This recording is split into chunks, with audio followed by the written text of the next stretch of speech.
Assalamualaikum and a very good afternoon to Prof. Naresh. Okay, my name is Nashruna Adina binti Hakimi and my matrix number is A18B0410. Okay, today I will present about our group assignment, which is share company. Okay, first we go to the company history. In 1833, Marcus Samuel decided to expand his London business.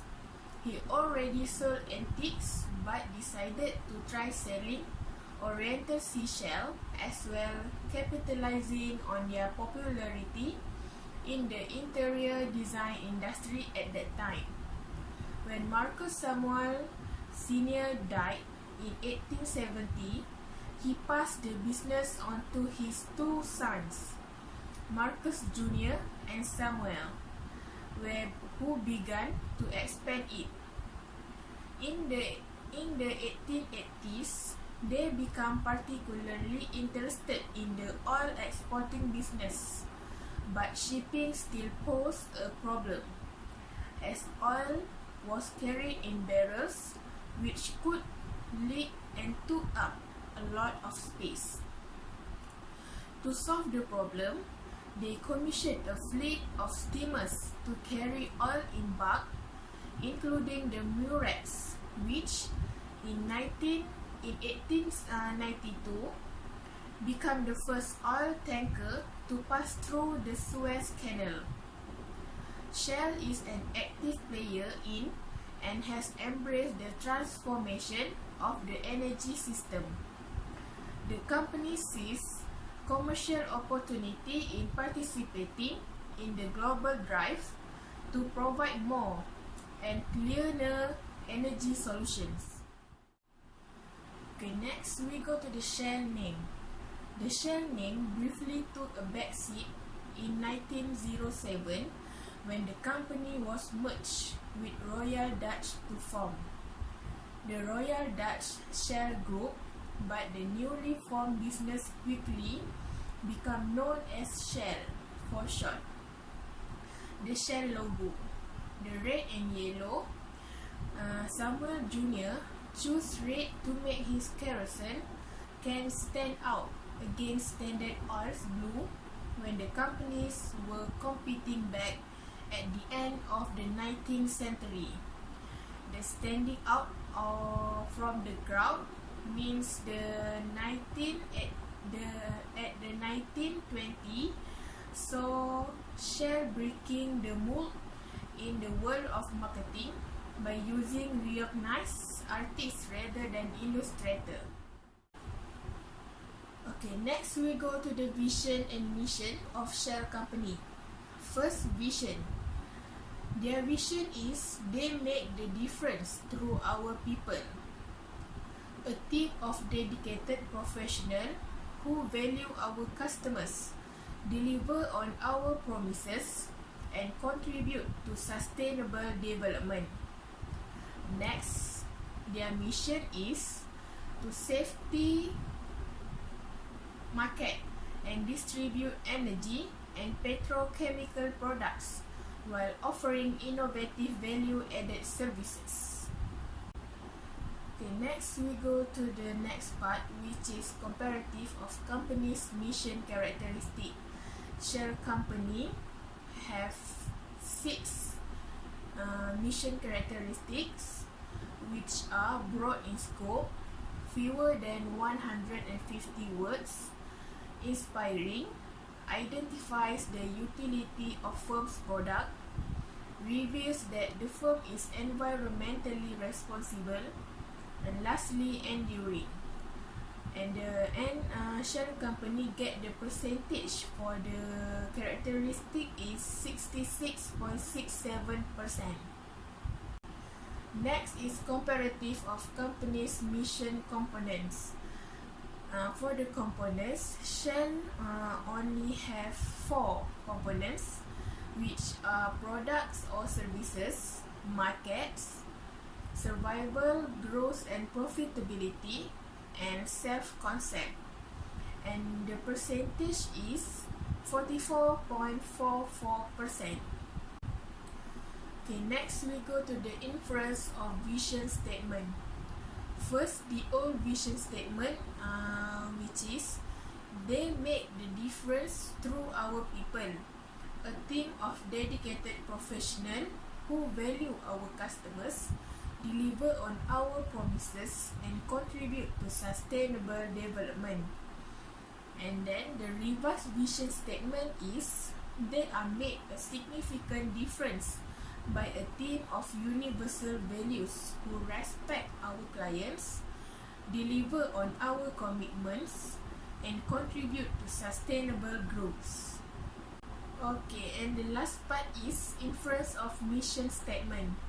The old mission statement is to safely market and distribute energy and petrochemical products while offering innovative value-added service.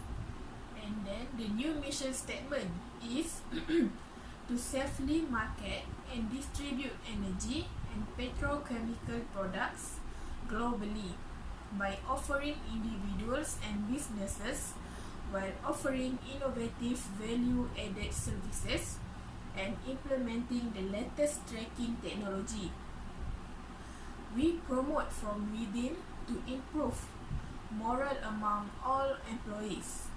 Our philosophy is to responsibly balance the needs of our customers, employees, shareholders, and communities in an exemplary manner. I will explain about the Shell external opportunities. First is lower inflation rate. Second, new environmental policies. 3, new technology. 4 is decreasing cost of transportation. And lastly is increased market share. So there is 5 of Shell external opportunities. Next is Shell external threat. The external threat of Shell is also, we have 5. So first is shortage of skilled workforce. Second, new environment regulation. Third, no regular supply of product. 4 is intense competition. And lastly is rising pay level. So next slide is on external factor evaluation, EFE metric. So there is an opportunities, 5 opportunities that I have mentioned before, and threat also that I have mentioned is 4F and 5. So we can see the low inflation rate, new environmental policies, decreasing cost of transportation, increased market share, and new technology. So we can see the weight of the opportunities, the rating, and the weighted score. So next is on threat. There is 5. Firstly is shortage of skilled workforce. Second is new environment regulation. Third, no regular supply of product. 4 is intense competition. And lastly is rising pay level. So in this table, I show that the weight, the rating, and the weighted of the score. So there is the EFE matrix for the Shell company. So lastly is on the competitive profile metric. So if we can see here, the criteria also have the advertising, financial management. So what I can conclude here is there are a few items to note from the CPM above. Shell weighted score on the different metric is 3.20. This means that Shell is a stronger competitor in the market than Petronas with score 3.57. Petron, however, is doing better competitively with an overall score of 4.77. So that is all for the CPM metric. Hi and a very good day to my beloved lecturer, Professor Dr. Naresh. My name is Nur Alia Afika binti Muhammad Bilal with metric number E18B0529. So I would like to conclude based on the EFE matrix of Royal Dutch Shell. According to the EFE matrix shown on the screen, these are the external key factors which consisting of opportunities and threats of Shell. After all the calculations are met, the overall weighted score that Shell achieved is at 1.95, which indicates that they still avoiding external threats in their business. Hence, Shell as one of the pioneers in oil and gas industry globally must take a head step so that they can effectively take advantage of existing opportunities and minimize the potential adverse effects of external threats. Next is based on CBN metrics. We chose Petronas and Petron as competitors for Shell because they are also big company in oil and gas industry and may put some pressure for Shell. According to the CBM metric shown on the screen, Royal Dutch Shell weighted score is 3.20, and that means Shell is still the stronger competitor in the market as compared to Petronas, which only scored 3.57. Meanwhile, Petron is doing better competitively with an overall score at 4.77. Next is strength of Royal Dutch Shell, which first is high investment in research and development so that they know what customer and industry demand. Second is increasingly transparency by publish first tax contribution on report in 2019, which explains their business activities. Third is publish report detail of income tax paid across all countries that they open their business at. Fourth is aiming for zero food waste at landfill and manage to reduce 70% food waste at Kuala Lumpur. Fifth is investing in ways to mitigate emissions and offer lower emission energy products like natural gas.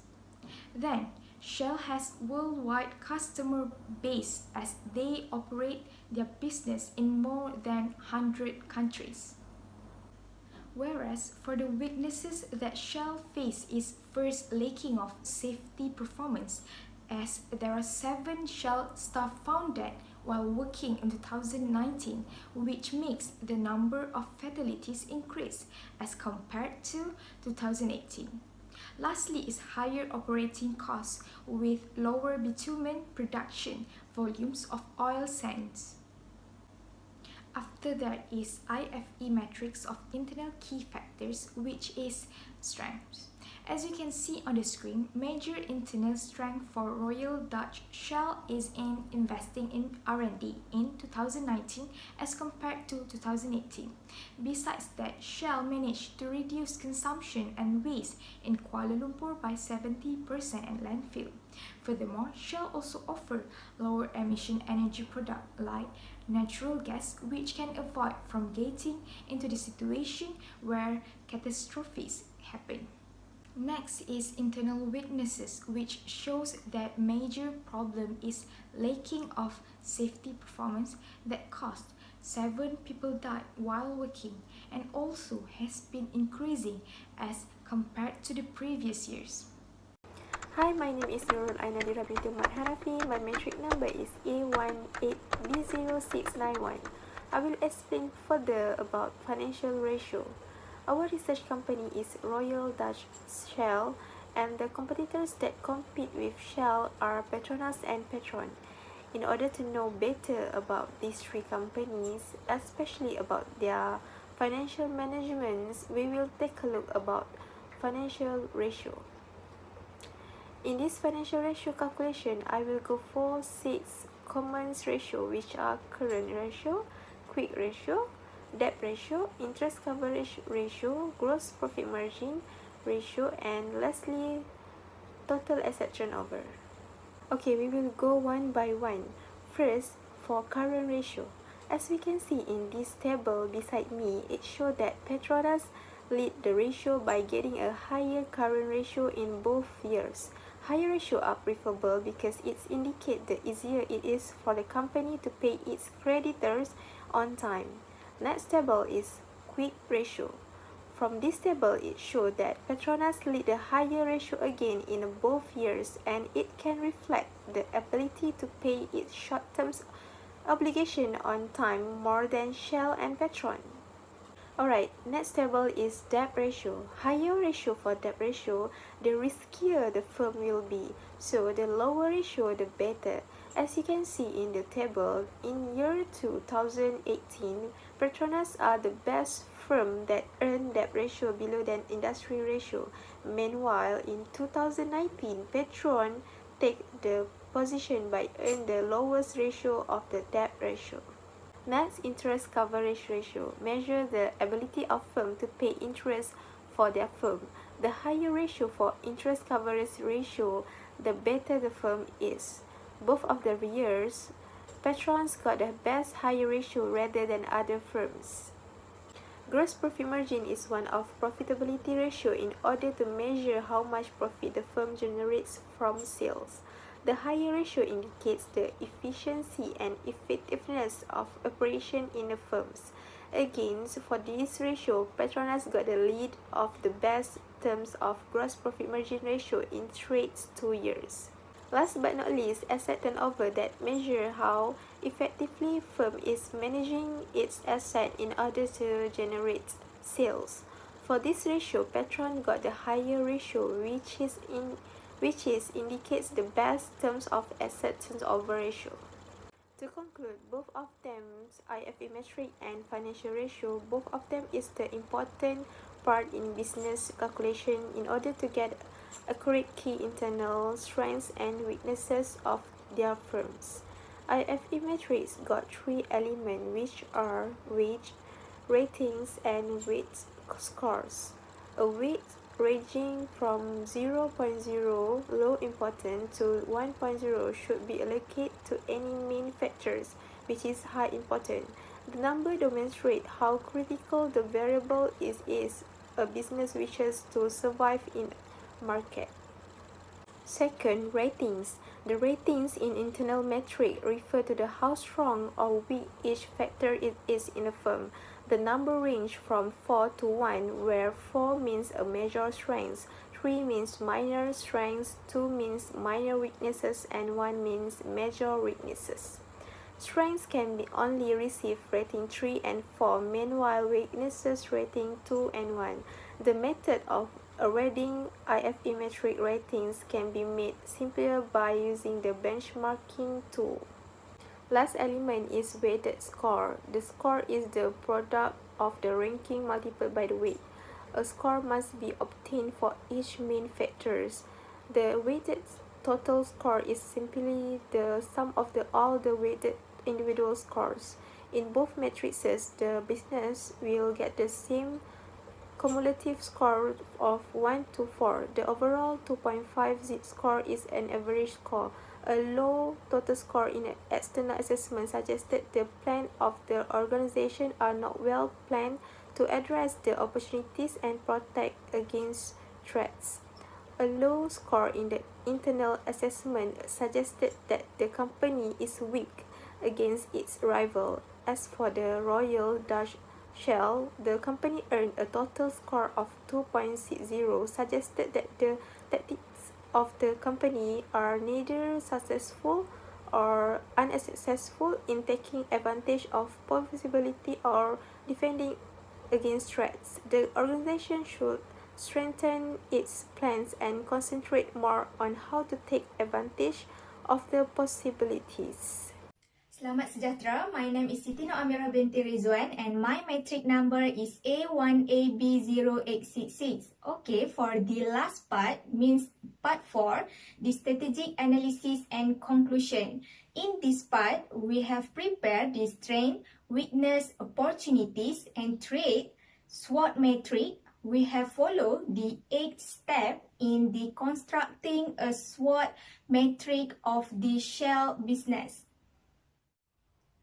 Okay, first, list the firm key external opportunities. Second, list the firm key external trade. Third, list the firm key internal strength. Fourth, list the firm's key internal weakness. So this is the table which shows list the firm key internal for strength and weakness, as well as list the firm's key external of opportunities and trade. As you can see, we have numbering every list in terms of strength, weakness, opportunities, and trade. Next step involve match the internal strength with external opportunities and label as a result of SO strategies. Then match internal strength and external trade that record as ST strategies. Third, match internal weakness with external opportunities, which indicate the result of WO strategies. Lastly, match internal weakness with external traits and record the result WT strategies. Here, the result shows the strategic analysis of the strength, weakness, opportunities, trait, SWOT metric. Okay, for example, the number 1 SO strategy shows the result create or by the more advanced technology, which a combination of S3, strong financial performance in industry, and O5, opportunity 5, indicate new technology. Okay, in conclusion, the strategic analysis on strength, weakness, opportunities, and trait, SWOT, and metric shows that SO, strength, opportunity strategy include first, create or buy more the advanced technology. Second, make a promotion and aggressive offer credit to customer. Third, construct achievement level checklist in standard business activities. And fourth, build effective comparison with every company. Next, the ST strategies. Strength traits involve the first, invest some profit in terms of build and improve employee skills. Second, focus and maintain customer loyalty by implementations of marketing activities such as promotion event for every month. Third, increase the investment in R&D that dealing with new environment regulation and choose the best regulation supply of products. Fourth, continuous reduce consumptions and wave in line with green environment to stay competitive among players in the market. Okay, then WO strategy, weakness opportunities that involve first, increase safety performance on staff through the new environment policies. Second, create alternative method of bitumen production oil sand using high technology to increase production and reduce operating costs. And third, focus on improvement of margin, income from equity accounted investment, and level operating expenses for sales target through the increased market. Okay, lastly, WT strategy, weakness trait. First, make improvement in the management of the human resource department to prioritize the welfare of employees. Second, build the strong teams of marketing for emerging market and able to outperform competitors. And third, reduce operating costs by setting the regular supplier of products that easy to negotiate in terms of price. That's all from me. Thank you.